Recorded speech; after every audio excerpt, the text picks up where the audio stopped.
ನಮಸ್ಕಾರ ಸ್ನೇಹಿತರೆ, welcome to my YouTube channel Jalmukhi ಸ್ವಾಗತ. ನೋಡಿ, ಷಡ್ಯಂತ್ರ ಮಾಡ್ತಿರೋರು ಯಾರು?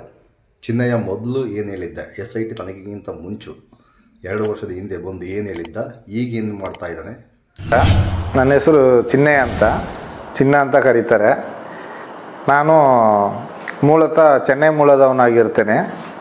ಕಾರಣ ನಾನು 1994ರಲ್ಲಿ ನಾನು ಧರ್ಮಸ್ಥಳ ಶ್ರೀ ಕ್ಷೇತ್ರ ಮಂಜುನಾಥ ಸ್ವಾಮಿ ಸನ್ನಿಧಾನದಲ್ಲಿ ಸೇವೆಗೆ ಅಂತ ಹೇಳಿ ಬಂದವ. ಶ್ರೀ ಕ್ಷೇತ್ರ ಸನ್ನಿಧಾನದಲ್ಲಿ ನೇತ್ರಾವತಿ ಸ್ನಾನಘಟ್ಟದಲ್ಲಿ ನನಗೆ ರೂಮನ್ನು ಕೊಟ್ಟು ಕೆಲಸಕ್ಕೆ ಇಟ್ಕೊಂಡಿರ್ತಾರೆ. ನಾನು ಕೆಲಸ ಮಾಡ್ತಾ ಇರ್ತೇನೆ. ನಾನು ಈ ಮೂಲಕ ತಿಳಿಸೋದೇನೆಂದರೆ, ನ್ಯಾಯಾಧೀಶರಿಗೂ, ನ್ಯಾಯಪೀಠ ಅಥವಾ ನಮ್ಮ ಮುಖ್ಯಮಂತ್ರಿಗಳು, ಪ್ರಧಾನಮಂತ್ರಿಗಳು ಅಲ್ಲ, ಪೊಲೀಸ್ ಅಧಿಕಾರಿಗಳಿಗೆ ನಾನು ಈ ಮೂಲಕ ತಿಳಿಸೋದೇನಂತಂದರೆ, ಒಂದು ಸತ್ಯವನ್ನು ನಾನು ಹೇಳಲಿಕ್ಕೆ ಇಚ್ಛೆ ಪಡ್ತೇನೆ. ನನ್ನ ಪ್ರಾಣಾಭಯದಿಂದ ನಾನು ಊರು ಬಿಟ್ಟು ಹೋಗಿರ್ತೇನೆ. 2015-16ರಲ್ಲಿ ನಾನು ಊರು ಬಿಟ್ಟು ಹೋಗಿರ್ತೇನೆ. ಕಾರಣ ಏನಂತ ನಾನು ಇನ್ಮೇಲೆ ಹೇಳ್ತೇನೆ ವಿಷಯ. ಕಾರಣ ಉದಾಹರಣೆಗೆ ಈ ಸೌಜನ್ಯ ಕೇಸ್ಗೋಸ್ಕರ ನಾನು ಹೋಗಿರ್ತೇನೆ. ಆದರೆ ಇದಕ್ಕೆ ಮುಂಚೆ ಇಲ್ಲಿ ಏನು ನಡೀತು ಅಂತಂದರೆ, ನನಗೆ ಈ ಹೆಣಗಳನ್ನ ಊತಾಕೋದು ನನ್ನ ಕೆಲಸ ಆಗಿರ್ತದೆ. ಎಲ್ಲಿ ಅಂದ್ರೆ ನೇತ್ರಾವತಿ ಸ್ನಾನಘಟ್ಟ ಇರ್ಬೋದು, ಧರ್ಮಸ್ಥಳ ಸುತ್ತವಟ್ಟಾರ ಎಲ್ಲಿ ಹೆಣ ಬೀಳ್ತದೆ ಅದನ್ನೆಲ್ಲ ನಾನು ಊತಾಕೋದು ನನ್ನ ಕೆಲಸ. ಆದರೆ ನಾನು ಅದು ಪ್ರತಿನಿತ್ಯ ಮಾಡ್ತಾ ಇರ್ತೇನೆ. ಬೆಳಿಗ್ಗೆ ಒಂದೇನೋ ಊತಾಕಿದರೆ ಮಧ್ಯಾಹ್ನ ಒಂದೇನೋ ಸಿಗುತ್ತೆ, ಇಲ್ಲಾಂದರೆ ಸಂಜೆ ಒಂದೇನೋ ಸಿಗುತ್ತೆ. ಬಟ್ ಈ ಹೆಣಗಳನ್ನು ಊತಾಕಿ ನಾನು ಬೇಸತ್ತಿ ಹೋಗಿರ್ತೇನೆ. ಆ ಊತಾಕಲಿಲ್ಲ ಅಂತಂದಾಗ ನನ್ನ ಮನೆಗೆ ರೂಮ್ಗೆ ಬೀಗ ಹಾಕ್ತೇನೆ ಅಂತ ಬೆದರಿಕೆ ಮಾಡ್ತಾರೆ. ಆಗೋಸ್ಕರ ನಾನು ಅದನ್ನೆಲ್ಲ ಅನುಸರಿಸಿ ಮಾತಾಡಿಕೊಂಡು ಮಾಡ್ತಾ ಇರ್ತೇನೆ. ಈಗ ನಾನು ಇದು ಯಾಕೆ ಹೇಳ್ತೇನೆ, ನನ್ನ ಆತ್ಮತೃಪ್ತಿಗೋಸ್ಕರ ಇದನ್ನು ಹೇಳ್ತಕ್ಕೆ ಇಷ್ಟಪಡ್ತಾ ಇದ್ದೀನಿ. ಯಾರ ಬಲಾತ್ಕಾರದಲ್ಲಿ ಇಲ್ಲ. ಯಾಕಂದರೆ ಈ ಸೌಜನ್ಯ ಕೇಸು ದೊಡ್ಡ ಮಟ್ಟದಲ್ಲಿ ಹೋರಾಟ ನಡೀತಾ ಇರೋದ್ರಿಂದ ನಾನು TVಯಲ್ಲಿ ನೋಡಿ ಮುಂದೆ ಬಂದು ಹೇಳ್ಬೇಕಂತ ನಾನು ಇಷ್ಟಪಟ್ಟು ಬಂದಿರ್ತೀನಿ, ಆತ್ಮತೃಪ್ತಿಗೋಸ್ಕರ ಹೇಳೋಣ ಅಂತ. ಯಾಕಂದರೆ ಕೆಲವು ಸತ್ಯತೆಗಳು ಗೊತ್ತಿಲ್ಲದೇ ಇರ್ಬೋದು. ಆದರೆ ನನ್ನ ಮೂಲಕ ತಿಳಿದದನ್ನು ನಾನು ಹೇಳ್ಬಿಡೋಣ ಅಂತ ಈ ಮೂಲಕ ಬಂದಿದ್ದೇನೆ. ಕಾಲಕ್ರಮೇಣ ನಾನು ಬಂದ ವಸ್ತ್ರಲ್ಲಿ ನನಗೆ 25 ರೂಪಾಯಿ ಸಂಬಳ. ಸ್ಟಾರ್ಟಿಂಗಲ್ಲಿ 25 ರೂಪಾಯಿ ಸಂಬಳವನ್ನು ತಿಂಗಳ ನನಗೆ ರಬ್ಬರ್ ಬ್ಯಾಂಡ್ ಹಾಕಿ ಒಂದು ಬುಟ್ಟಿಯಲ್ಲಿ ಇಟ್ಕೊಳ್ತಿದ್ರು. ಅದರಿಂದ ತೆಗೆದು ನಮ್ಮ ಕೈಗೆ ಬಿಸಾಡ್ತಿದ್ರು. ಕಾರಣ ನಾವು ಕಸ ತೆಗೆಯೋರು, ಹೆಣ ಮಣ್ಣು ಮಾಡೋರು, ಈ ಥರ ಕೀಳ ಮಟ್ಟದ ಕೆಲಸ ಮಾಡೋದ್ರಿಂದ ಕೈಯಲ್ಲಿ ಕೊಡ್ತಿರಲಿಲ್ಲ. ಹೀಗೆ ಬಿಸಾಡ್ತಿದ್ರು, ಈಗ ಇಟ್ಕೊಳ್ತಿದ್ವಿ ಅಷ್ಟೇ. ಕಾರಣ ಆಗ ಸ್ಟಾರ್ಟಿಂಗಲ್ಲಿ ಡಾಕ್ಟರ್ ಪೂಜ್ಯ ವೀರೇಂದ್ರ ಹೆಗ್ಗಡೆ ಅವರೇ ಅಂಬಾಸೆಡರ್ ಕಾರಲ್ಲೇ ಓಡಾಡ್ತಾಯಿದ್ರು. ಅಂಬಾಸೆಡರ್ ಕಾರಲ್ಲೇ ಬರ್ತಿದ್ರು, ಹೋಗ್ತಿದ್ರು. ನೇತ್ರಾವತಿ ಎಲ್ಲ ರೌಂಡ್ಸ್ ಬರ್ತಿದ್ರು, ಹೋಗ್ತಿದ್ರು. ಅವರು ಬಂದಾಗೆಲ್ಲ ನಾವು ಅಡ್ಡ ಬಿದ್ದು ಕೈ ಮುಗಿತಿದ್ವಿ, ಕಾಲಿಗೆ ಬಿದ್ದು ಹೇಳ್ತಿದ್ವಿ, ಎಲ್ಲ ಸೇವೆ ಮಾಡ್ತಾಯಿದ್ವಿ. ಚಂದದಲ್ಲಿ ಕೆಲಸ ಮಾಡ್ತಾಯಿದ್ವಿ. ಕಸ ಗುಡಿಸೋದು, ಬೆಂಕಿ ಕೊಡೋದು, ಕಸವನ್ನೆಲ್ಲ ಸುಟ್ಟಾಕೋದು, ಈ ಥರ ಕೆಲಸ ಮಾಡಿಕೊಂಡು ಜನಸೇವೆ ಮಾಡಿಕೊಂಡು ನಾವು ಇದ್ವಿ ಪ್ರತಿನಿತ್ಯ. ಇರಬೇಕಾದ್ರೆ ಒಂದು ಸಂಕಟ, ಈ ಹೆಣಗಳನ್ನು ಊತಾಕೋದು ತುಂಬ ಬೇಸರದ ಕೆಲಸ. ನನಗೆ ಬೇರೆ ಪಾರೆ ಕಲ್ಲು ಮಣ್ಣು ಹೊರೋದು ಕೆಲಸ ಕೊಟ್ಟಿದ್ರು ಮಾಡ್ತಿದ್ದೆ. ಈ ಹೆಣ ಊತಾಕೋ ಕೆಲಸ ಕೊಡೋದು ತುಂಬ ತೃಪ್ತಿ. ನಾನು ಹೆಣವನ್ನು ಊತಾಕಿ ಮನೆಗೆ ಹೋಗ್ಬೇಕಾದ್ರೆ ತುಂಬ ಕಷ್ಟ. ಮಕ್ಕಳಿಗೆ ಹುಷಾರಿಲ್ಲದೆ ಆಗೋದು, ಜ್ವರ ಬರೋದು, ಇದೆಲ್ಲ ಆಗ್ತಿತ್ತು. ಮತ್ತು ಹೇಗೋ ಮಾಡ್ತಾ ಕಾಲ ಕಳೀತಾ ಹೋಗ್ತಾ ಇದ್ದೆ. ಯಾಕಂದರೆ ನಮ್ಮ ಕೆಲಸವೇ ಹೆಣ ಊತಾಕೋದು. ಆದ್ದರಿಂದ ನಾವು ಅದನ್ನು ಊತಾಕಿ ಅಂತ ಹೇಳಿದ ತಕ್ಷಣ ನಾವು ಊತಾಕಿರ್ತೇವೆ. ರಾಜೇಶ್ವರ ಮ್ಯಾನೇಜರ್ ಹೇಳಿದ ಕೂಡಲೇ ನಾವು ಆ ಕೆಲಸ ಮಾಡಿರ್ತೇವೆ. ಇವರು ಇದನ್ನು ತಂದು ರಾಜೇಂದ್ರ ದಾಸ್ ಅನ್ನೋರು ಮ್ಯಾನೇಜರು ವಿಠಲ್ನ ಮೇಲೆ ಕಟ್ಟಿಡಲಿಕ್ಕೆ ನಮ್ಮ ಹತ್ರ ಒಂದು ಕತೆ ಹೇಳ್ತಾರೆ. ಅವನು ಹೋಟ್ಲಲ್ಲಿ ಮೂಟೆ ಕಟ್ಟಿ ಇಟ್ಟಿದ್ದ, ಅವನೇ ಕೊಂದಾಕಿದ್ದ, ನಾವು ಊತಾಕಿದ್ವಿ ಅಂತೇಳಿ ವಿಠಲ್ನ ಮೇಲೆ ಹೇಳಿಬಿಡಿ ನೀವು, ನಾವು ಯಾವುದೇ ಕೋರ್ಟಲ್ಲಿ ಕರೆದು ಕೇಳಿದಾಗ ಆ ಥರ ಹೇಳಿ ಅಂತೇಳಿ ನಮ್ಮನ್ನು ಹೇಳ್ತಾರೆ. ಹಾಗೆ ಹೇಳುವಾಗ ನಾವು ಯೋಚನೆ ಮಾಡ್ತೀವಿ. ಮನೆಗೆ ಬಂದು ಹೆಂಡತಿ ಮಕ್ಕಳಲ್ಲಿ ಯೋಚನೆ ಮಾಡುವಾಗ ಇವರು ಕಾಸು ಕೊಡುವಾಗ ನಾವು ಈಸ್ಕೊಳ್ಳಿಕ್ಕೆ ನಾವು ಇರಲಿಕ್ಕಿಲ್ಲ, ನಮ್ಮನ್ನು ಒಳಗೆ ತಳ್ಳುವ ಐಡಿಯಾ ಮಾಡ್ತಾರೆ. ಬಲುಪಸಿ ಆಗಲಿಕ್ಕೆ ನಾವು ರೆಡಿ ಇಲ್ಲ. ನಾವು ಭಿಕ್ಷೆ ಎತ್ತಿದ್ರು ಎಲ್ಲಿಯಾದರೂ ಹೋಗಿ ಜೀವನ ಮಾಡುವ ಅಂತ ಹೇಳಿ ಒಂದು ನಿರ್ಧಾರ ಮಾಡಿ ನನ್ನ ಅಕ್ಕ ಭಾವ ನಾವೆಲ್ಲ ಒಂದು 4 ಜನರು ಸೇರಿ ನಾವು ಊರಿಗೆ ಹೊರಡ್ತೇವೆ.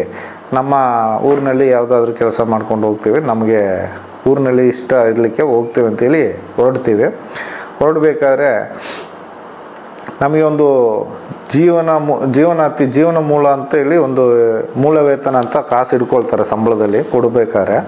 ಅದು ಒಂದು 25 ವರ್ಷ ಕೆಲಸ ಮಾಡಿದ್ರಿಂದ ನಮಗೆ 3.5 ಲಕ್ಷ ಅಮೌಂಟ್ ಕೊಡಲಿಕ್ಕೆ ಇರ್ತದೆ. 3.5 ಲಕ್ಷದಲ್ಲಿ ನಮಗೆ ಒಂದು 50,000 ಕೊಟ್ಟು ನಮ್ಮನ್ನು ಲೆಟ್ರ್ ಬರೆಸ್ಕೊಳ್ತಾರೆ. ನೀವಾಗೆ ಹೋಗೋದು ಅಂತೇಳಿ. ನಾವಾಗೆ ಹೋಗುವಾಗೆ ಲೆಟ್ರ್ ಬರೆದು ಸೈನ್ ಮಾಡಿಸಿ ನಮ್ಮನ್ನು ಕಳಿಸಿಬಿಡ್ತಾರೆ ಅಲ್ಲಿಂದ.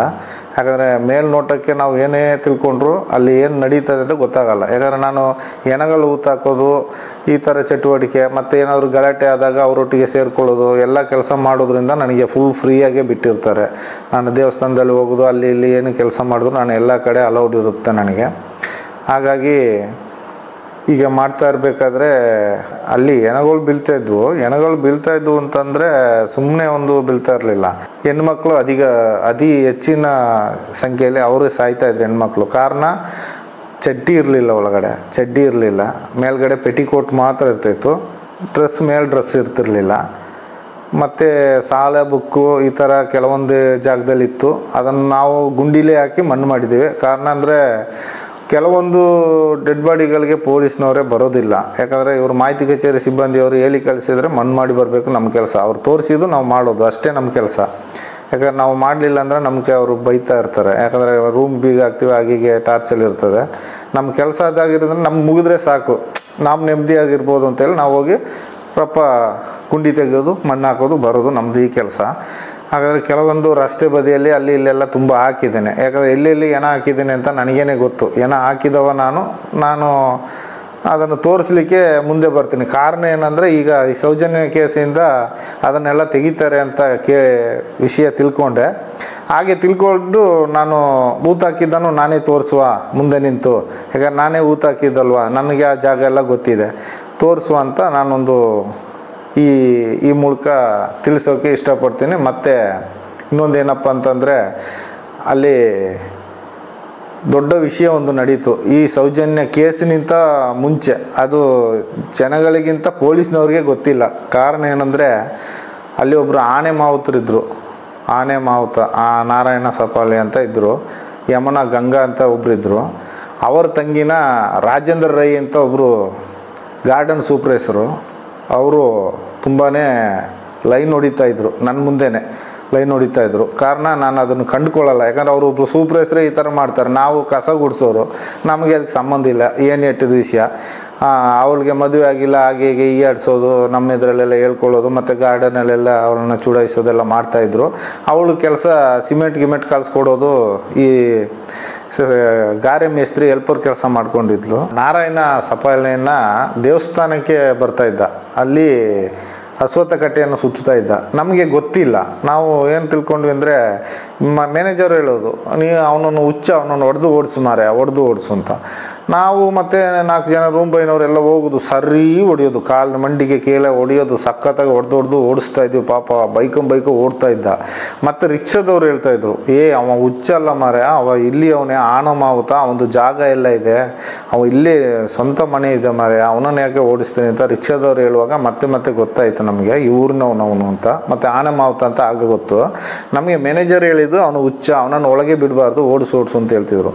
ನಾವು ಎಷ್ಟೇ ಹೊಡೆದು ಓಡಿಸಿದ್ರು ಅವನು ಅಶ್ವತ್ಥ ಕಟ್ಟೆಗೆ ಬಂದು ರೌಂಡ್ ಹಾಕೋದು, ಕೈ ಮುಗಿಯೋದೆಲ್ಲ ಹೋಗ್ತಿದ್ದ. ಆಗಿರ್ಬೇಕಾದ್ರೆ ಅವರು ರಾಜೇಂದ್ರ ಈ ಗಾರ್ಡನ್ ಸೂಪರ್ವೈಸರು, ಅವರು ಸಹ 2-3 ಸರಿ ಹೊಡೆದಿದ್ದಾರೆ. ಮತ್ತು ನಾವು ತುಂಬ ಸರಿ ಹೊಡೆದಿದ್ದೇವೆ, ನಮ್ಮನ್ನು ಹೊಡೆಸಿದ್ದಾರೆ. ಆಗ ಹೊಡೆಸಿದ್ದು ಈ ಥರ ಫಂಕ್ಷನು ಹೋಗಿ ಬರ್ಬೇಕಾದ್ರೆ ನಾವು ನೋಡಿರ್ತೀವಿ ಅಲ್ಲಿ ದೇವಸ್ಥಾನ KSRTC ಹೊಸ ಬಸ್ ಸ್ಟ್ಯಾಂಡ್ ಹತ್ರ.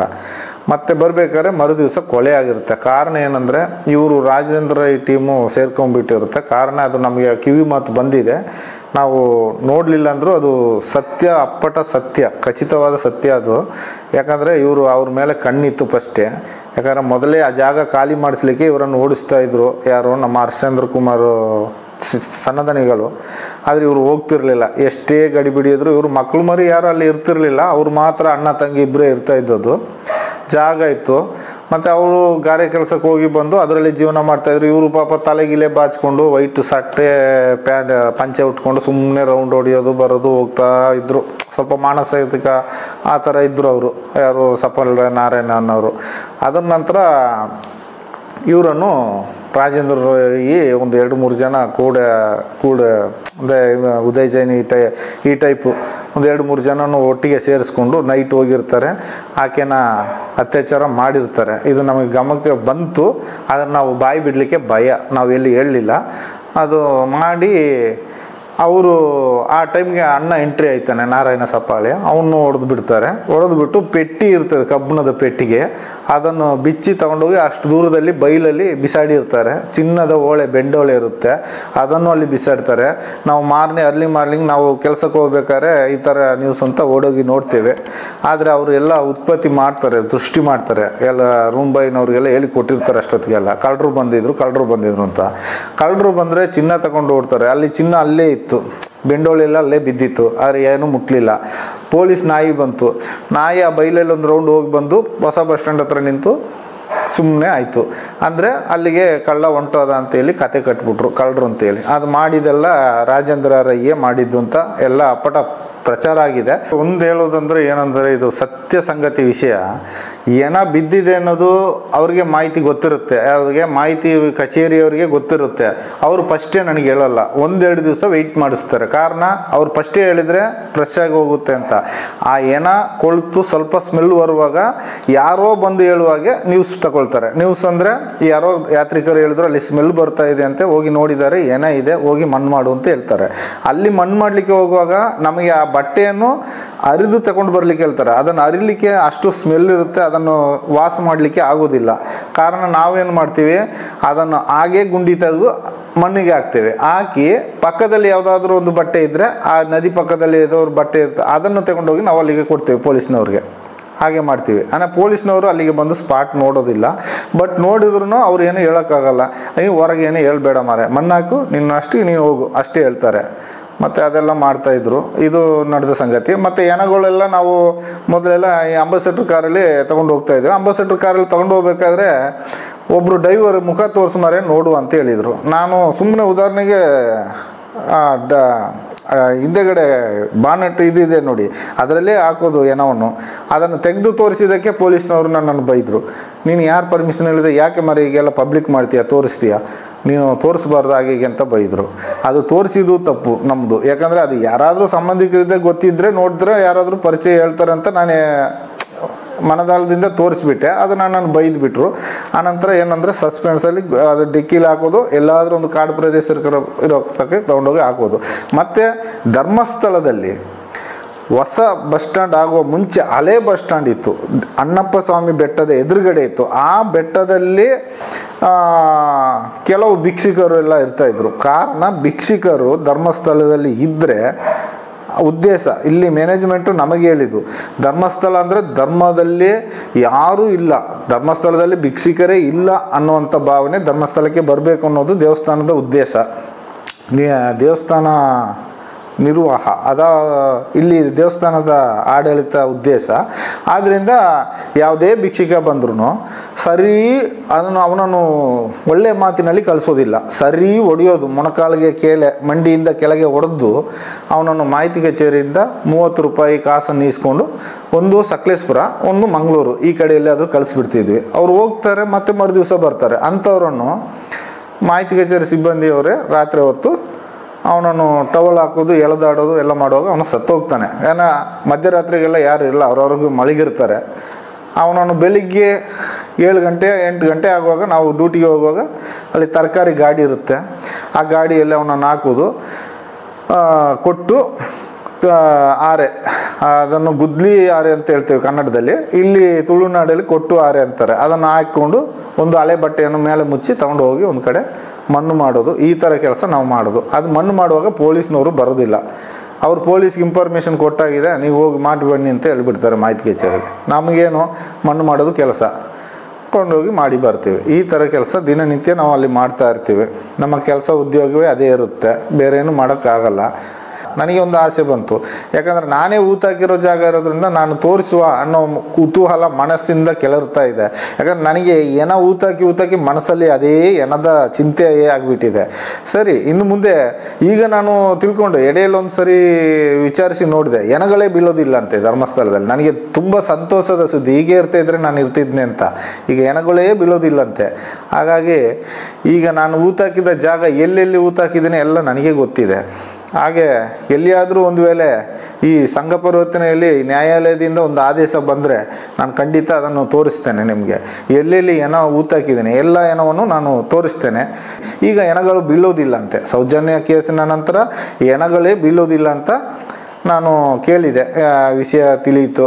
ಹಾಗಾದರೆ ಹೆಣಗಳು ಅದರ ಮುಂಚೆ ಯಾಕೆ ಅಷ್ಟು ಹೆಣಗಳು ಬೀಳ್ತಿತ್ತು ಅಂತ ನನಗೆ ಗೊತ್ತಿಲ್ಲ. ನನಗೆ ಆಶ್ಚರ್ಯ ಆಗ್ತಾ ಉಂಟು. ಯಾಕಂದರೆ ಅದರ ಮುಂಚೆ ಆ ಹೆಣಗಳು ಒಂದು ದಿನಕ್ಕೆ 2, 3, 4 ಈ ಥರ ಬೀಳ್ತಾ ಇದ್ದ ಹೆಣಗಳು ಇವಾಗ ತಿಂಗಳಿಗೆ ಒಂದು ಹೆಣ ಬೀಳೋದಿಲ್ಲ ಅಂತೆ.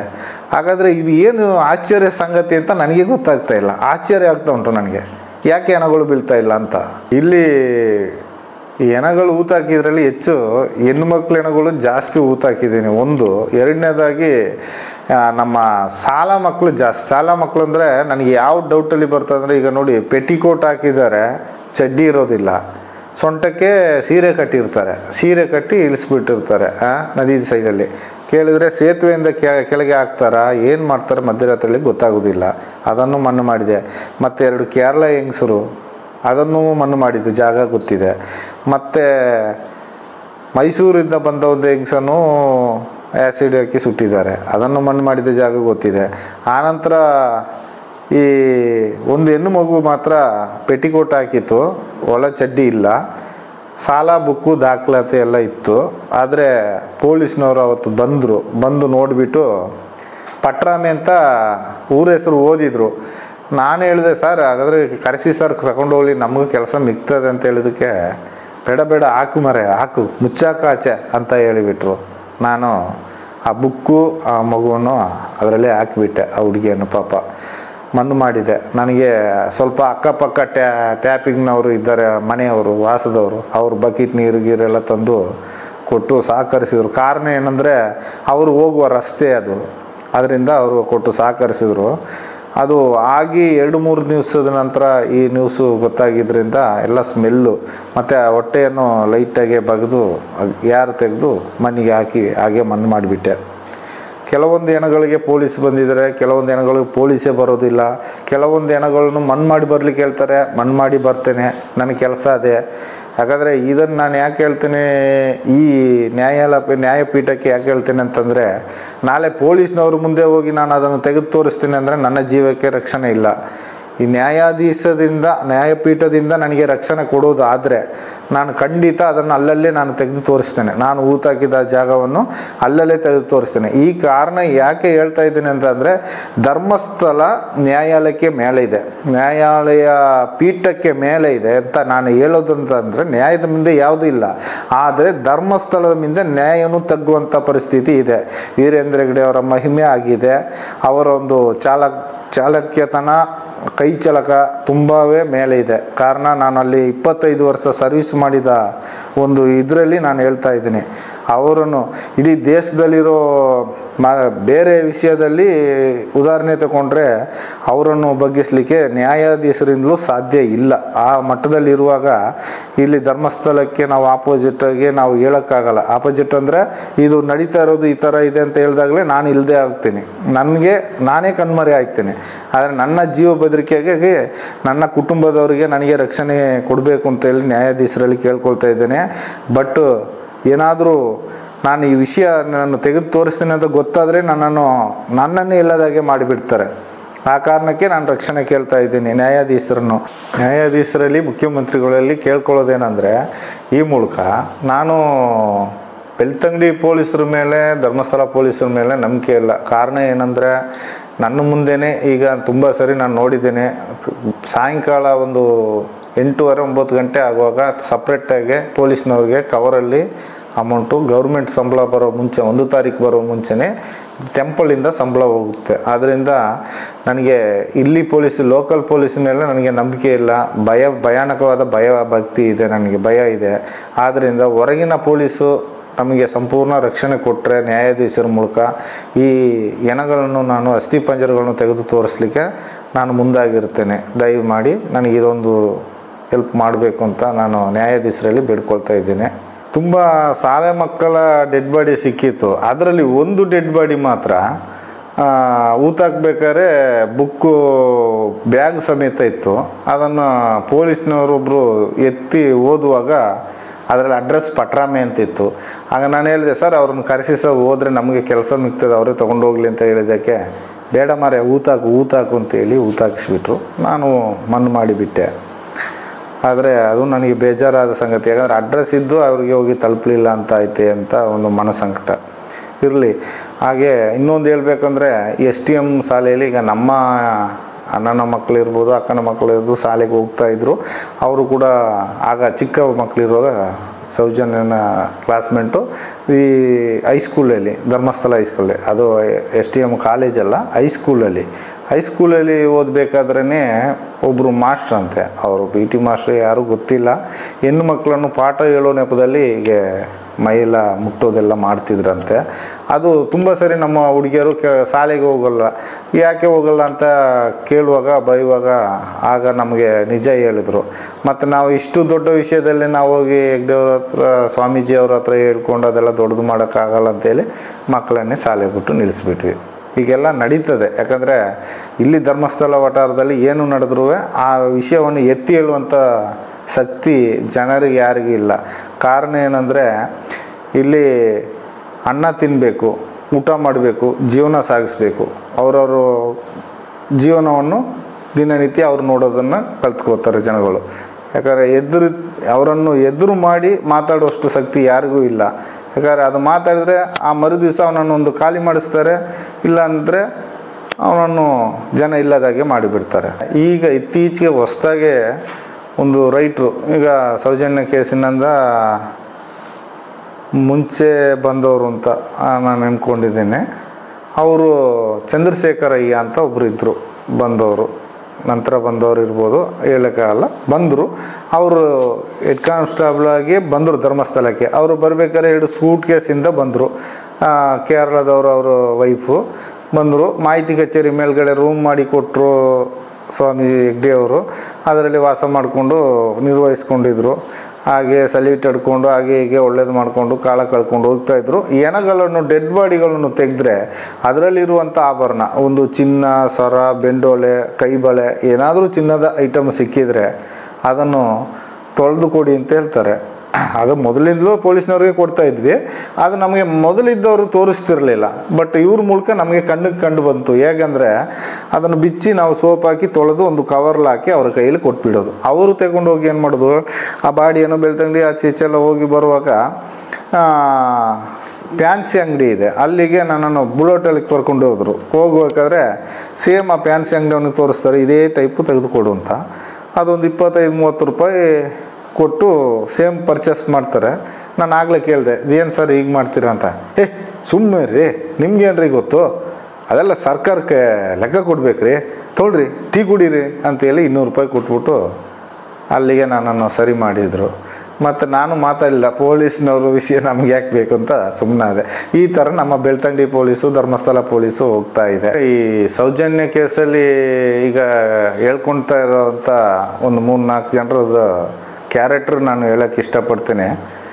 ಅವ್ರ ಕ್ಯಾರೆಕ್ಟರ್ ಹೆಂಗೆ ಅಂದರೆ, ನಾನೊಂದು 25 ವರ್ಷ ಕೆಲಸ ಮಾಡಿಕೊಂಡು ಅವ್ರನ್ನ ಫಾಲೋ ಮಾಡಿರೋ ಲೆಕ್ಕದಲ್ಲಿ ನನಗೆ ಗೊತ್ತಿದ್ದ ಮಟ್ಟಿಗೆ ಉದಯ್ ಜೈನ್ನ ಉದ್ದೇಶ ಏನಂದರೆ, ಅವನು ಈಗ ಪ್ಯಾಂಟ್ ಹಾಕ್ತಾನೆ, ಹಾಗೆಲ್ಲ ಪ್ಯಾಂಟ್ ಹಾಕೋದಿಲ್ಲ, ವೈಟು ಪಂಚೆ ಶರ್ಟ್ ಹಾಕ್ಕೊಂಡು ಆಟೋ ಓಡಿಸೋದು. ಇವರು ಎಲ್ಲರೂ ಲೈನಲ್ಲಿ ಬಂದು ಪ್ಯಾಸೆಂಜರ್ ಹಾಕ್ಕೊಂಡು ಹೋದರೆ ಇವನು ಮಾತ್ರ ಅಲ್ಲಿ ಹೋಗಿ ಪ್ಯಾಸೆಂಜರ್ ಹಾಕ್ಕೊಳ್ಳೋದು. ಮತ್ತು ಒಂದು ಅನಾಥನಾಗೆ ಅಂದರೆ ಆ ರಿಕ್ಷಾದಲ್ಲೇ ಮಲ್ಕೊಳ್ಳೋದು. ರಾತ್ರಿ ಬೆಳಗ್ಗೆ ಎದ್ದು ಎಷ್ಟೊತ್ತಿಗೂ, ರಾತ್ರಿ 3 ಗಂಟೆ 2 ಗಂಟೆ ಎಷ್ಟೊತ್ತಿಗೂ ಅವನು ಬಾಡಿಗೆ ಓಡಿಸೋದು. ಆ ಥರ ಮಾಡಿಕೊಂಡು ಕಾಲ ಕಳೀತಿದ್ದ. ಉಜಿರೆ ಹೋದರೆ ಉಜಿರೆ ಸೈಡ್ ಮಲಗೋದು, ಅಲ್ಲಿ ಧರ್ಮಸ್ಥಳದಲ್ಲಿ ಪ್ರತಿಮಾ ಸ್ಟುಡಿಯೋದಲ್ಲಿ ಮಲ್ಕೊಳ್ಳೋದು, ಈ ಥರ ಮಾಡ್ತಾಯಿದ್ದ. ಈಗ ಸೌಜನ್ಯ ಕೇಸ್ನಿಂದಾಗಿ ಸ್ವಲ್ಪ ಅವ ದತ್ತುಪುತ್ರನಾಗಿ ಸ್ವಲ್ಪ ಇನ್ಫ್ಲುಯೆನ್ಸ್ ಆಗಿಬಿಟ್ಟಿದ್ದಾನೆ. ದೊಡ್ಡ ಒಂದು ಏನಪ್ಪ ಅಂದರೆ VIP ಥರ ಕಾಣ್ತಾ ಅವರೇ ಈಗ ಜನಗಳಿಗೆ ಪಾಪ್ಯುಲರ್ ಆಗಿದ್ದಾನೆ ಅಷ್ಟೇ. ಮತ್ತು ಇವನ ಉದ್ದೇಶ ಏನಂದರೆ, ಜನಗಳನ್ನ ಈಗ ಬಾಹುಬಲಿ ಬೆಟ್ಟಕ್ಕೆ ಕರ್ಕೊಂಡು ಹೋಗ್ಬೇಕಾದ್ರೆ ಪ್ಯಾಸೆಂಜರ್ನ ಕರ್ಕೊಂಡೋಗಿ ಬಿಟ್ಬಿಡ್ತಾನೆ. ಅವರು ಬಾಹುಬಲಿ ಬೆಟ್ಟ ಸುತ್ಕೊಂಡು ಬರೋಷ್ಟೊತ್ತಿಗೆ ಇವನೇನು ಮಾಡೋದು, ಒಂದು ಟವಲ್ನ ತೆಗೆದು ಮಡಿ ಮೇಲೆ ಹಾಕ್ಕೊಳ್ತಾನೆ. ಮಡಿ ಮೇಲೆ ಹಾಕ್ಕೊಬಿಟ್ಟು, ಈ ನಾವು ಅದನ್ನು ನ್ಯಾಯಾಧೀಶರಿಗೆ ಹೇಳಲಿಕ್ಕೆ ಸಂಕೋಚ ಪಡುತ್ತೆ, ವರ್ಡ್ ಯಾವ ಥರ ಬಳಸಬೇಕು ಅಂತ. ಅವನ ಒಂದು ಈ ಕೆಟ್ಟ ಚಟ ಅಂದರೆ, ನಾವು ಹಳ್ಳಿ ಭಾಷೆಯಲ್ಲಿ ಹೇಳ್ಬೇಕಂದ್ರೆ ನಿಜವಾಗೂ ಜಟ್ಕ ಹೊಡಿಯೋದು ಅಂತ ಹೇಳ್ತಾರೆ, ಕೈ ಜಟ್ಕ. ಆ ಥರ ಕೈ ಹಿಡ್ಕೊಂಡು ಕುಳ್ಕಾಡಿಸ್ಕೊಳ್ತಾ ಇರ್ತಾನೆ. ಏನಪ್ಪ ಇವನು ಕೈ ಕುಳ್ಕಾಡಿಸ್ತಾನೆ ರಿಕ್ಷಾದಲ್ಲಿ ಕೂತ್ಕೊಂಡು ಅಂತ ನೋಡಿದ್ರೆ ನಮ್ಮ ಕೆಲಸ ಕಸ ಗುಡಿಸೋದು, ಬೆಂಕಿ ಕೊಡೋದು. ನಾವು ಗಂಡ ಹೆಂಡತಿ ಆ ಕೆಲಸ ಮಾಡ್ತಾ ಇರ್ತೀವಿ. ನಮ್ಮನ್ನು ಕರಿತಾನೆ, ನಾನು ಅಲ್ಲಿಗೆ ಹೋಗ್ತೇನೆ. ಹೋಗುವಾಗ ಹಿಡ್ಕೊಂಬಾರೆ ಕೈಯಲ್ಲಿ ಅಂತ ಹೇಳ್ತಾನೆ. ನಾವು ಅದನ್ನು ಅವನ ಕೈಯಲ್ಲಿ ಇಟ್ಕೊಳ್ಬೇಕಂತ, ಅವನ ಒಂದು ಯಂತ್ರವನ್ನು ನಾವು ಕೈಯಲ್ಲಿ ಇಟ್ಕೋಬೇಕು ಅಂತ ಹೇಳ್ತಾನೆ. ಈ ಭಾಷೆಯನ್ನು ನಾನು ನ್ಯಾಯಾಲಯ ಮುಂದೆ ಹೇಳಲಿಕ್ಕೆ ನನಗೆ ಸಂಕೋಚ ಆಗುತ್ತೆ. ಅವನು ಆ ಥರ ಒಂದು ಕ್ರೂರವಾದ ಒಂದು ಇದು ಮಾಡ್ತಾರೆ. ಏನು ಮಾರೆ ಹೆಣ್ಮಕ್ಳಿದ್ದಾರೆ, ಹೆಂಗಸ್ರಿದ್ದಾರೆ, ಈ ಥರ ಎಲ್ಲ ಮಾಡ್ತೀಯ, ನಾಚಿಕೆ ಆಗಲ್ವ ಅಂದರೆ ಅದೆಲ್ಲ ಏನಾಗಲ್ಲ ಮಾರೆ, ಹಿಡ್ಕೊಂಬಾರೆ ಏನಾಗಲ್ಲ, ನೋಡು ಹೇಗಿದೆ ನಂದು, ಹೇಗಿದೆ ನೋಡು ಅಂತ ಹೇಳ್ತಾನೆ. ಆ ಥರದ ಒಂದು ದೊಡ್ಡ ಕ್ರೂರ ಪಾಪಿ ಅಂದರೆ ದೊಡ್ಡ ಕ್ರೂರ ಪಾಪಿ. ಯಾಕಂದರೆ ಅವನು ಎಲ್ಲಿ ಬೇಕೋ ಆ ಥರ ಒಂಟಿ ಹೆಂಗಸ್ರೆಲ್ಲ ಸಿಕ್ಕಿದ್ರೆ ಬಾಡಿಗೆ ಮಾಡೋ ಥರ ಹೋಗೋದು, ಕರ್ಕೊಂಡು ಹೋಗೋದು. ಕೆಲವೊಂದು ಯಾತ್ರಿಕರು ಬರ್ತಾರೆ, ಒಂಟಿ ಮಹಿಳೆಯರು, ಅವ್ರ ಊರಿನಲ್ಲೆಲ್ಲ ಪಾಪ ಅವ್ರಿಗೇನೋ ಕಷ್ಟ ಸಮಸ್ಯೆ ಪರಿಹಾರ ಇರದೇ ಇರುತ್ತೆ, ಬರ್ತಾರೆ ದೇವ್ರ ಸನ್ನಿಧಾನದಲ್ಲಿ ಏನಾದರೂ ಒಂಚೂರು ಬೇಡ್ಕೊಂಡು ಹೋಗೋಣ ಅಂತ, ಅಂಥವ್ರನ್ನೇ ಟಾರ್ಗೆಟ್ ಮಾಡೋದು ಇವನ ಕೆಲಸ. ಆ ಹೆಂಗಸ್ರನ್ನು ಕರ್ಕೊಂಡು ಹೋಗೋದು, ಎಲ್ಲಾದರೂ ಒಂದು ಕಡೆ ಕಾಡು ಇದ್ದ ಕಡೆ ಹೋಗೋದು, ಏನೋ ಮಜಾ ಮಾಡೋದು, ಅವ್ರಿಗೆ ಕಾಸು ಕೊಡ್ತಾನೆ ಇಲ್ವೋ ಗೊತ್ತಿಲ್ಲ. ಈ ಥರದ ಉದ್ಯೋಗದಲ್ಲಿ ಅವನು ತುಂಬ ತಡ್ಕೋತಾನೆ. ಆದರೆ ರಿಕ್ಷಾದವರೆಲ್ಲ ಬೈತಾರೆ, ನೀನೇನೋ ಬಾಡಿಗೆ ಲೈನಲ್ಲೇ ಮಾಡೋದಿಲ್ಲ, ಎಲ್ಲ ನೀನು ಓದ್ತಾವೆಲ್ಲ ಬಾಡಿಗೆ ಮಾಡ್ತೀಯ, ನಾವೆಲ್ಲ ಶಿಸ್ತಾಗಿ ಲೈನಲ್ಲಿ ಹೋಗ್ತೀವಿ ಅಂತಂದರೆ ಇವನು ಕೇಳೋದಿಲ್ಲ. ಕೇಳಿದ್ರೆ ನಾನು ಜೈನರು, ನಾನು ಹೆಗ್ಡೆಯವರು, ಹಾಗೆ ಹೀಗೆ ಅಂತ ಏನಾದರೂ ಒಂದು ಹೇಳ್ಕೊಂಡು ಕತೆ ಓಡಿಸ್ತಾ ಇರ್ತಾನೆ. ಇವನ ಲೈಫ್ ಹೀಗೆ. ಆದರೆ ಆ ಮಲ್ಲಿಕ್ ಜೈನ್ನ ತಗೊಂಡ್ರೆ, ಮಲ್ಲಿಕ್ ಜೈನ್ ಏನು ಮಾಡ್ತಾನಂದರೆ ರತ್ನಗಿರಿ ಬೆಟ್ಟಕ್ಕೆ ಬರುವ ಅಗತ್ಯ ಇರಲ್ಲ, ಬಾಹುಬಲಿ ಬೆಟ್ಟಕ್ಕೆ. ಕಾರಣ ರತ್ನರಾಜರಂತ ಸ್ಟುಡಿಯೋ ಇಟ್ಟಿರ್ತಾರೆ, ಅವರು ಸಂಬಂಧ ಅಂತ ಹೇಳ್ಕೊಡ್ತಾರೆ, ಇರ್ಬೋದು. ಯಾಕಂದರೆ ಆಗ ಎಲ್ಲ ಅವರು ಸ್ಟುಡಿಯೋದಲ್ಲಿ ಫೋಟೋ ತೆಗಿಬೇಕಾದ್ರೆ ಫೋಟೋ ತೆಗಿಯೋದು ಒಂದು ವಾರಕ್ಕೊಮ್ಮೆ ಅವ್ರವ್ರ ಮನೆಗೆ ಪೋಸ್ಟ್ ಮಾಡೋದು, ಈ ಥರ ಕೆಲಸ. ರಾಘವೇಂದ್ರ ಅಂತ ಒಬ್ಬರು ಇರ್ತಾರೆ. ಮೊದಲು ಜಗದೀಶ್ ಜೈನ್ ಇದ್ದರು, ಅವ್ರು ನಿಂತರು. ಅದರ ನಂತರ ರಾಘವೇಂದ್ರ ನಂತರ ಇವರು ಇರ್ತಾರೆ. ಯಾರು ಹೇಳಿ, ಮಲ್ಲಿಕ್ ಜೈನು, ಇವರೆಲ್ಲ ಬಂದು ಫ್ರೆಂಡ್ಶಿಪ್ ಹಂಗೆ ಫೋಟೋ ತೆಗೆಯೋದು ಮಾಡೋದು, ಅವ್ರಿಗೊಂದು ಹೆಲ್ಪ್ ಥರ ಸ್ಟುಡಿಯೋದಲ್ಲಿ ಮಾಡ್ತಾ ಇರ್ತಾರೆ. ಇವರು ಮಾಡ್ತಾ ಇರೋದು ಕೆಲವೊಂದು ರಸೀದಿಯಲ್ಲಿ ಹೆಸರು ಬರೆಯದೆ ಡೈರೆಕ್ಟಾಗಿ ಅವ್ರಿಗೆ ಕಳಿಸ್ಬಿಡೋದು, ಮತ್ತು ಅದರಲ್ಲಿ ಸ್ವಲ್ಪ ಹಣ ಉಳಿಸೋದು. ಆ ಹಣದಲ್ಲಿ ಅನ್ನಪೂರ್ಣ ಹೋಟ್ಲಿಂದ ನಮ್ಮ ಕೈಲಿ ತರಿಸೋದು, ಏನು ಬಜ್ಜಿ ಬೋಂಡ ಅದು ಇದು ತರಿಸೋದು. ಅಲ್ಲಿ ಜೈನರ ಗೆಸ್ಟ್ ಹೌಸ್ ಆಗಿದೆ ಬೆಟ್ಟದ ಹಿಂದೆಗಡೆ, ಅದರಲ್ಲಿ ಕೂತ್ಕೊಂಡು ತಿನ್ನೋದು, ನಮಗೂ ಕೊಡ್ತಿದ್ರು, ನಾವೆಲ್ಲ ಒಟ್ಟಿಗೆ ತಿಂತಿದ್ವಿ. ಹೀಗೆ ಮಾಡ್ತಾ ಇರ್ಬೇಕಾದ್ರೆ ಇವೇನು ಮಾಡೋದು, ಹೆಣ್ಮಕ್ಳು ಅಡ್ರೆಸ್ ಎಲ್ಲ ಅದರಲ್ಲಿ ಇರ್ತದೆ ನೋಡಿ. ಒಳ್ಳೊಳ್ಳೆ ಹುಡುಗಿಯರು ಬಂದರೆ ಆ ಫೋನ್ ನಂಬರ್ಗೆ ಫೋನ್ ಮಾಡೋದು, ಚುಡಾಯಿಸೋದು, ಪೋಸ್ಟ್ ಮಾಡಿದ್ದೀವಿ ಹಾಗೆ ಹೀಗೆ ಅಂತೆಲ್ಲ ಮಾಡೋದು, ಹೆಂಗಸ್ರ ಹತ್ರ ಫೋನ್ ನಂಬರ್ ಕಲೆಕ್ಟ್ ಮಾಡೋದು, ಇದೆಲ್ಲ ಮಾಡ್ತಾ ಇದ್ದ. ಅದು ನಮ್ಗೆ ಗೊತ್ತಿದ್ದ ವಿಷಯ. ಅದ್ರ ನಂತರ ಬೆಟ್ಟದಲ್ಲಿ ಒಳ್ಳೆ ಹುಡುಗಿಯರು ಬಂದರೆ ಅವರನ್ನು ಲೈನ್ ಹಾಕೋದು. ಲೈನ್ ಅಂದರೆ ಚುಡಾಯಿಸೋದು, ಚೀಟಿಯಲ್ಲಿ ಇವ್ರ ಫೋನ್ ನಂಬರ್ ಬರೆಯೋದು, ಹುಡುಗಿಯರ ಹತ್ರ ಬಿಸಾಡೋದು, ಹೀಗೆಲ್ಲ ಮಾಡೋದು. ಈ ಕಡೆ ಸ್ಟೆಪ್ನಿಂದ ಕೆಳಗಡೆ ಇಳ್ಕೊಂಡು ಹೋಗೋದು, ಕೆಳಗಡೆಯಿಂದ ಬೇರೆ ಹುಡುಗಿ ಬಂದರೆ ಆ ಹುಡುಗಿಯನ್ನು ಫಾಲೋ ಮಾಡ್ತಾ ಮೇಲೆ ಬರೋದು, ಇದೇ ಕೆಲಸ ದಿನನಿತ್ಯ. ಇವರು ಇನ್ನೊಂದು ಹೇಳ್ಬೇಕಂದ್ರೆ ಸಂತೋಷ್ ರಾವ್ನ ಹಿಡ್ಕೊಟ್ವಿ ಅಂತ ಹೇಳ್ತಾರೆ. ಹಿಡ್ಕೊಡೋಕ್ಕೆ ಇವ್ರಿಗೆ ಅರ್ಹತೆ ಇಲ್ಲ. ಕಾರಣ ಅಂದರೆ ಬಾಹುಬಲಿ ಬೆಟ್ಟದಲ್ಲಿ ಇವರಿಗೆ ಜಾಬೇ ಇಲ್ಲ. ಇವರ ಕೆಲಸ ಕಚೇರಿಯಲ್ಲಿ. ಇತ್ತೀಚೆಗೆ ಅವರ ತಂದೆ ತೀರಿದ್ರು. ತಂದೆ ತೀರಿದ ನಂತರ ತಂದೆ ಕೆಲಸವನ್ನು ಅವರಿಗೆ ಕಚೇರಿಯಲ್ಲಿ ಕೊಟ್ಟರು. ಕಚೇರಿಯಿಂದ ಅವರ ಕೆಲಸ ಆ ಕಡೆ ದೇವಸ್ಥಾನದ ಕಡೆ. ಬಾಹುಬಲಿ ಬೆಟ್ಟಕ್ಕೆ ಅವರು ಕಾಲಿಡುವ ಅಗತ್ಯ ಇರೋದಿಲ್ಲ. ಮಾಹಿತಿ ಕಚೇರಿ ಸಿಬ್ಬಂದಿ ಮಾತ್ರ ಅದನ್ನು ಸುತ್ತುವರಿದು ನೋಡಿ ಬಾಗಿಲು ಹಾಕೊಂಡು ಬೀಗ ಹಾಕೊಂಡು ಬರೋದು ಮಾಹಿತಿ ಕಚೇರಿ ಅವರ ಕೆಲಸ. ಇವರು ಆ ದಿವಸ ಹಿಡ್ಕೊಡ್ಲಿಕ್ಕೆ ಅಂತ ಉದ್ದೇಶಕ್ಕಂತಲೇ ಅವರು ಅಲ್ಲಿಗೆ ಹೋಗಿದ್ದಾರೆ. ಇವರೇ ಹಿಡ್ಕೊಟ್ಟಿದ್ದಾರೆ. ಸಂತೋಷ್ ರಾವನ್ನು ಇವರೇ ಹಿಡ್ಕೊಟ್ಟದ್ದು. ಕಾರಣ ಕೇಳ್ತಾರೆ, ನನ್ನ ಕರ್ತವ್ಯ, ನಾನು ಬಾಹುಬಲಿ ಬೆಟ್ಟವನ್ನು ಸುತ್ತುವರೆದು ಬಂದು ನಾನು ಚೆಕ್ ಮಾಡಿ ಬೀಗ ಹಾಕಿ ಹೋಗುವಂಥ ಟೈಮ್ನಲ್ಲಿ ಇವನನ್ನು ನೋಡಿದೆ, ನಾನು ಹಿಡಿದುಕೊಟ್ಟೆ ಅಂತ ಹೇಳ್ತಾರೆ. ಆದರೆ ಇವರಿಗೆ ಅಲ್ಲಿ ಬಾಹುಬಲಿ ಬೆಟ್ಟದಲ್ಲಿ ಒಂದು ದಿನವೂ ಆ ಕೆಲಸ ಇಲ್ಲ. ಸ್ಟುಡಿಯೋಕ್ಕೆ ಹೋದರೆ ಫೋಟೋ ತೆಗೆದ್ರೆ ಹೋಗಿದ್ರೆ ಅದರಿಂದ ನಿಂತು ಅವರ ಕೆಲಸ. ಆನಂತರ ಈಗ ಅವರ ತಂದೆ ಕೆಲಸ ಕಚೇರಿಯಲ್ಲಿ ಬಂದ ನಂತರ ಅವರಿಗೆ ಬಾಹುಬಲಿ ಬೆಟ್ಟದಲ್ಲಿ ಅರ್ಹತೆಯೇ ಇಲ್ಲ, ಅಲ್ಲಿಗೆ ಹೋಗುವ ಅರ್ಹತೆಯೇ ಇಲ್ಲ. ಕಾರಣ ಬೆಟ್ಟದಲ್ಲಿ ಡ್ಯೂಟಿ ಮಾಡುವವರು ಬೇರೆ, ಇವರೇ ಬೇರೆ. ಇವರು ಕಾರಣಾಂತರದಿಂದ ಅಲ್ಲಿಗೆ ಹೋಗಿದ್ದಾರೆ. ಅಲ್ಲಿ ಯಾಕೆ ಹೋದ್ರು, ಯಾಕೆ ಹಿಡಿದ್ರು ಗೊತ್ತಿಲ್ಲ. ಆದರೆ ಇವರು ಹೇಳೋದು ಒಂದೇ ಕಾರಣ, ನನ್ನ ಡ್ಯೂಟಿ ಅಂತ ಹೇಳ್ತಾರೆ. ಇವರ ಡ್ಯೂಟಿ ಸತ್ಯ ಅಲ್ಲ, ಇವರ ಡ್ಯೂಟಿಯೇ ಅಲ್ಲ. ಧರ್ಮಸ್ಥಳದ ಬೆಟ್ಟದ ಮೇಲೆ ಇವರಿಗೆ ಅಲ್ಲಿ ಜಾಗನೇ ಇಲ್ಲ. ಆದರೆ ಹಾಗಾದರೆ ಡೈಲಿ ಅಲ್ಲಿ ಬೀಗ ಹಾಕಬೇಕಲ್ಲ ಇವರು ಹೋಗಿ, ಯಾಕೆ ಹಾಕೋದಿಲ್ಲ? ಡೈಲಿ ಬೀಗ ಹಾಕೋದಿಲ್ಲ. ಇನ್ನೊಂದು ಧೀರಜ್ ಕಿಲ್ಲ ಅಂತ ಹೇಳ್ತಾರೆ ಅವರು, ಧೀರಜ್ ಕಿಲ್ಲ, ಧೀರಜ್ ಜೈನ್ ಅಂತ ಹೇಳ್ತಾರೆ. ಅವರು ವಿಷಯ ಹೇಳ್ಕೊಳ್ಳೋದಾದರೆ, ಅವರು ಬಾಹುಬಲಿ ಬೆಟ್ಟದಲ್ಲಿ ಹೆಚ್ಚು ಬರೋದು ಕಮ್ಮಿ, ಅವ್ರು ಆ ಕಡೆ ಎಲ್ಲ ತಿರುಗಾಟ ಕಮ್ಮಿ. ಹೆಚ್ಚಾಗಿ ಹರ್ಷೇಂದ್ರ ಹೆಗ್ಡೆ ಅಂತಾರಲ್ಲ, ವೀರೇಂದ್ರ ಹೆಗ್ಡೆ ಅವರ ತಮ್ಮನ ಮಗ ನಿಶ್ಚಲ್ ಜೈನ್ ಅವರ ಒಟ್ಟಿಗೆ ಆಟ ಆಡ್ಕೊಂಡು ಓಡಾಡಿಕೊಂಡು ಅವರೊಟ್ಟಿಗೆ ಇರುವಂಥದ್ದು. ಇವರ ಒಟ್ಟಿಗೆ ಇವರು ಕಲೆಕ್ಷನ್ ಇಟ್ಕೊಂಡದ್ದು ಯಾರು, ಉದಯ್ ಜೈನ್ ಮತ್ತು ಮಲ್ಲಿಕ್ ಜೈನ್ ಕಲೆಕ್ಷನ್ ಇಟ್ಕೊಂಡದ್ದು.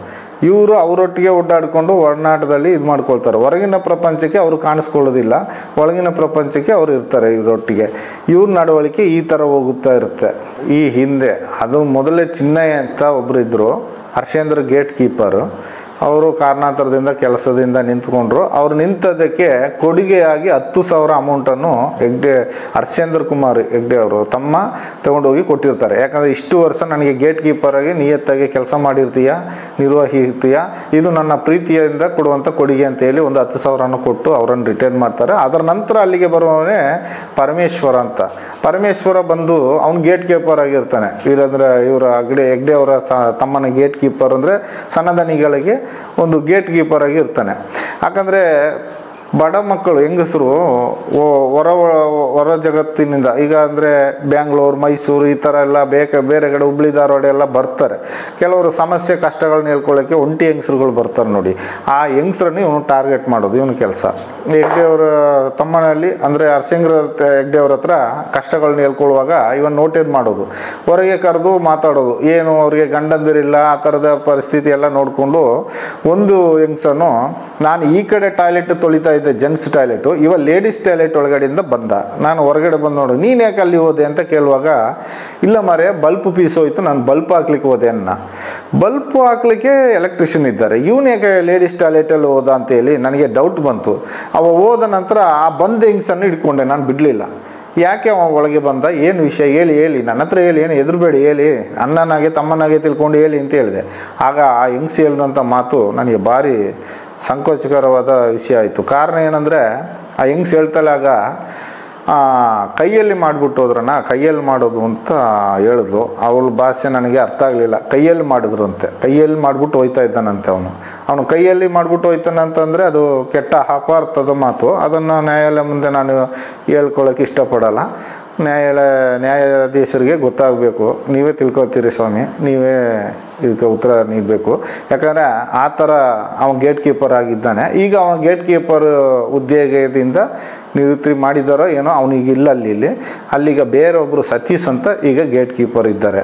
ಯಾರಿಗೆ, ಹರ್ಷೇಂದ್ರ ಕುಮಾರ್ ಅವ್ರಿಗೆ. ಈಗ ಅವ ಪರಮೇಶ್ ಇಲ್ಲ ಅಲ್ಲಿ ಈ ಜಾಗದಲ್ಲಿ.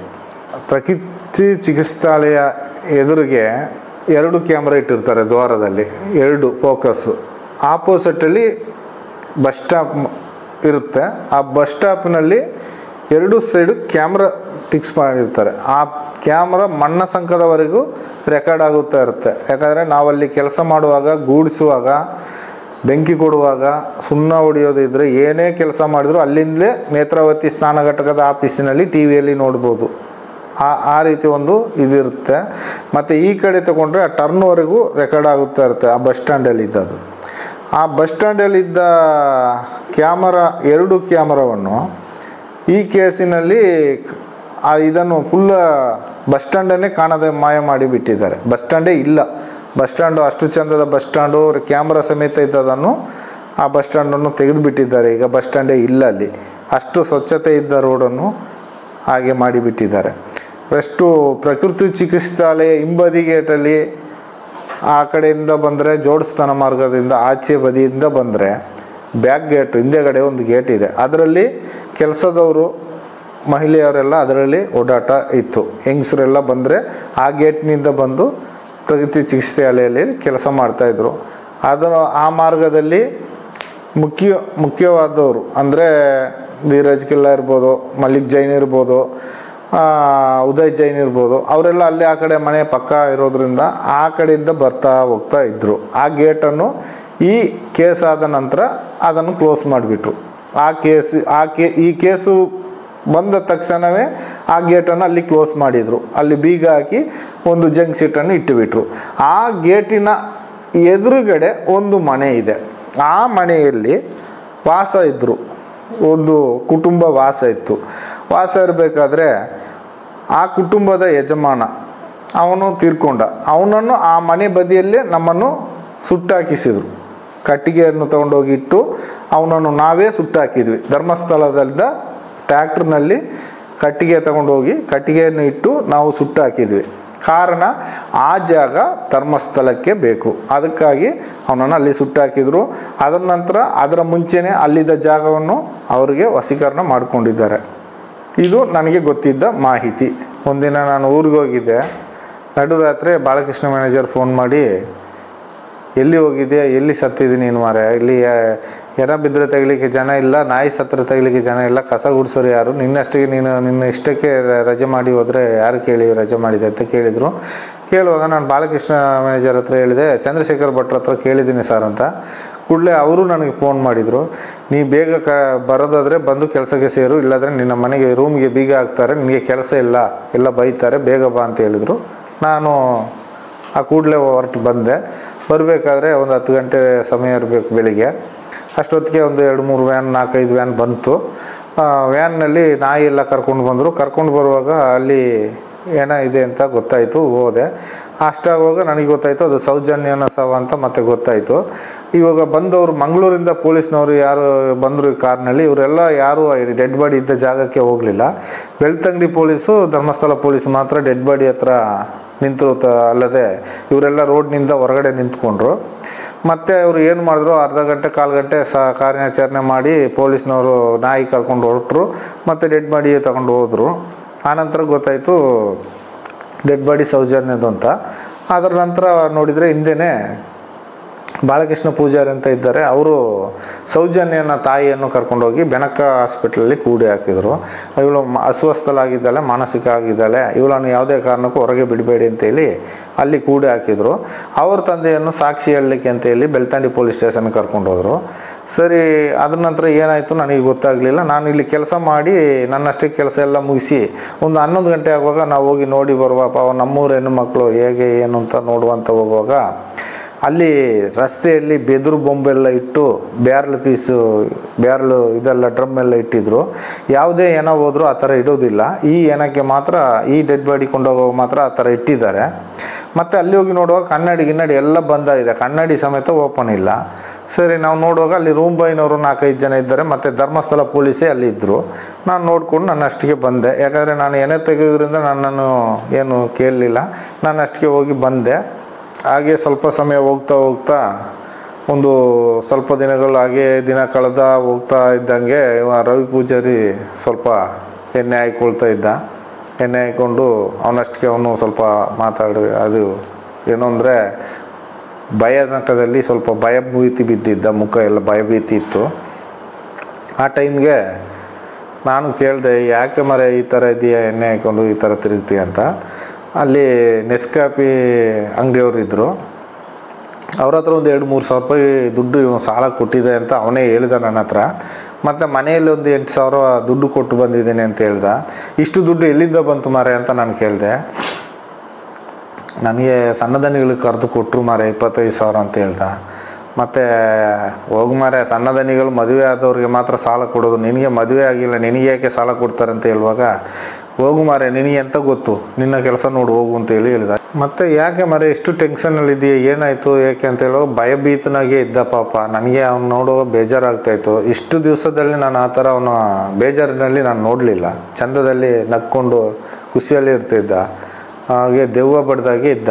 ಈಗ ಕೇಳುವಾಗ ಈ ಥರ ಹೇಳ್ದ, ನಿನಗೆ ವಿಷಯ ಅಂತ ಗೊತ್ತಿಲ್ಲ, ಹೋಗು ಮಾರೆ, ನಾನು ಹೇಳೋದಿಲ್ಲ, ನಿನಗೆ ಏನು ಗೊತ್ತು, ಹೋಗು ಮಾರೆ ಅಂತ ಹೇಳಿದ. ಹಾಗೆ ಏನು ನೋಡುವ ಕೇಳುವ ಅಂತ ಹೇಳುವಾಗ, ಈಗ ಸೌಜನ್ಯ ಹೇಗೆ ಸತ್ಲು ನಿನಗೆ ಗೊತ್ತಾ ಅಂತ ಕೇಳಿದ.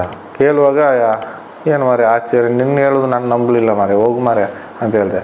ಹೋಗು ಅಂತ ಹೇಳಿದೆ. ಸರಿ ಹೇಳು ಮಾರೆ ಏನು ಅಂತ ಹೇಳುವಾಗ, ಈ ಥರ ಇದನ್ನು ಸಣ್ಣದನಿಗಳೇ ಮಾಡಿದ್ದು ಮಾರೆ, ನಿನಗೆ ವಿಷಯ ಗೊತ್ತಿಲ್ಲ, ನೀನು ಹೋಗು. ಆವತ್ತು ನಾನು ಫೋನ್ ಮಾಡುವಾಗ ಬಂದಿದ್ದರೆ ನಿನಗೆ ಗೊತ್ತಾಗ್ತಿತ್ತು, ನೀನು ಫೋನ್ ಮಾಡುವಾಗ ಬರಲಿಲ್ಲಲ್ಲ, ಆಗ ನಾನೆಲ್ಲ ಇದ್ದದು, ನನಗೆಲ್ಲ ಗೊತ್ತು, ನಿನ್ನ ಹತ್ರ ಹೇಳಲಿಕ್ಕೆ ಏನಿಲ್ಲ, ಹೋಗು ಮಾರೆ, ನೀ ಯಾರಿಗೆ ಹೇಳ್ಬೇಡ ಅಂತೇಳಿ ಇದು ಮಾಡಿಬಿಟ್ಟ. ಆನಂತರ ನಾನು ಸುಮ್ಮನೆ ಆದೆ. ಸರಿ, ಇದು ಈ ಥರ ಹೇಳಿದ್ದಾನೆ ಅಂತ ಕೇಳುವಾಗ ಮತ್ತೆ 25,000 ಅವರು ದನಿಗಳು ಕರೆದು ಕೊಟ್ಟಿದ್ದಾರಂತ ಅವನಿಗೆ ಸಾಲ. 25,000ದಲ್ಲಿ ಮನೆಯಲ್ಲಿ ಸ್ವಲ್ಪ ಹಣ ಕೊಟ್ಟು ರೇವತಿ ಹತ್ರ ಒಂದು 2,000-3,000 ಸಾಲ ಕೊಟ್ಟದ ಅವನೇ ಹೇಳಿದ ನನ್ನ ಹತ್ರ. ಮತ್ತು ಅವ್ರ ಹತ್ರ ಮಾತಾಡ್ಕೊಂಡಿದ್ದಾಗಲೇ ನನಗೆ ಈ ಮಾತು ಸತ್ಯ ಹೇಳಿದ ಅವನು.